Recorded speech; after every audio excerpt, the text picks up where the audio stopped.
ભાવનગરની વાત કરીએ તો વરલી મટકાના આંકડા લગતા ઈસમને રોકડા રૂપિયા 10,200ના ક્વોલિટી કેસ સાથે ઝડપી પાડતા ઘોઘા રોડ પોલીસ ટીમ પહોંચી હતી। તો ભાવનગર રેન્જના આઈજી ગૌતમ પરમાર તથા ભાવનગર જિલ્લા પોલીસ અધિક્ષક તથા ભાવનગર સિટીના નાયબ પોલીસ અધિક્ષક પ્રોહિબિશન જુગારની બધી દૂર કરવાની અપીલ માટે ડ્રાઈવ અનુસંધાને ઘોઘા રોડ પોલીસ સ્ટેશનના પોલીસ ઇન્સ્પેક્ટર તથા અધિકારી સૂચના મુજબ ઘોઘા રોડ પોલીસ ટીમ સાથે પોલીસ સ્ટેશન વિસ્તારમાં તારીખ 30/5/2024 પ્રોહિબિશન જુગાર અંગે પેટ્રોલિંગમાં હતા અને તે દરમિયાન પોલીસ તથા પોલીસ કાફલો ઘટના સ્થળે પહોંચ્યો હતો। બાતમી મળી હતી તો બાતમીના આધારે એક માણસ આડોડિયાવાસ અખાડા સામે આવેલ દુકાન બહાર નાખેલ લીલી નેટ નીચે બેસીને વરલી મટકાના આંકડા લખે છે, જે હકીકતના આધારે રેડ કરવામાં આવી હતી।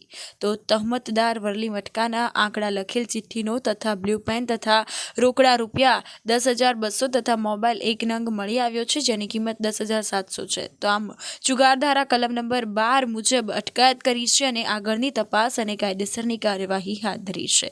તો પકડાયેલ આરોપીના નામ પણ અહીં જાહેર થયા છે। પ્રદીપભાઈ પોપટલાલ મકવાણા હોવાનું સામે આવ્યું છે અને ત્યારે વાત કરીએ તો કામગીરી કરનાર અધિકારી તથા પોલીસ સ્ટાફ ઘટના સ્થળે પહોંચ્યો હતો અને આ અંગે વધુ તપાસ હાથ ધરી છે।